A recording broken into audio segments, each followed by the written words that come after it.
What's up mga idol?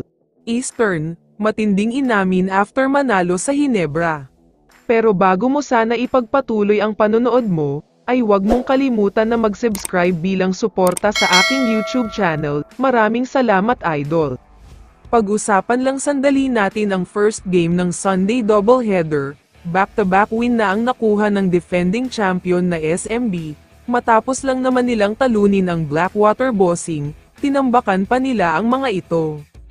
Mukhang swerte ang pagbabalik ng kanilang dating head coach na si Leo Austria, dahil matapos ang slow start nila sa conference na ito, dalawang magkasunod na panalo agad ang nakuha niya, kaya good news talaga ito sa kanila. Matindi din ang laro ng kanilang import, dahil dalawang magkasunod na games na din na siya ang leading scorer para sa kanila, kaya naman dahil sa paglakas ng SMB, hindi malabo na ma-defend nila ang title nila ngayon.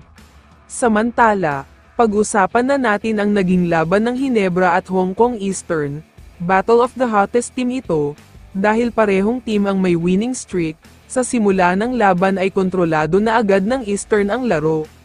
Tanging si Jopeth Aguilar lang ang gumagawa para sa Hinebra, wala halos siyang katulong dito, kaya naman hirap na hirap talaga sila sa Eastern. Mainit din ang shooting ng visiting team, kaya naman walang magawa ang Hinebra. Sa second quarter naman, dito na naramdaman ang mas mainit na shooting ng Eastern. Grabe talaga ang 3-point shooting nila dito, kaya naman sa isang iglap lang, umabot na agad sa double digit ang kalamangan nila dito. Sa third quarter naman, mainit din ang ginawa ng Eastern dito, dahil umabot na sa halos 15 points ang kalamangan nila. Wala talagang maisagot ang Hinebra sa init ng shooting ng kalaban, kaya nahirapan talaga ng husto. Pero tinapos ng Hinebra ang quarter na ito ng major run, kaya naman from being down 13 points, biglang naibaba nila sa 6 points ang kalamangan. Buhay na din ang chant ng mga Hinebra fans dito.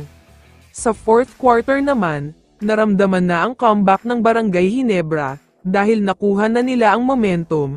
Pero nasira ito dahil kay RJ Abarientos, nahirapan na din silang makabalik pa ulit kaya tuluyan na silang natalo.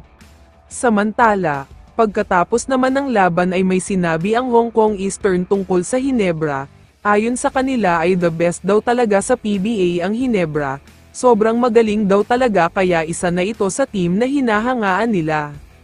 Kaya naman kung ikaw ang tatanungin idol, ano ang masasabi mo sa laban na ito?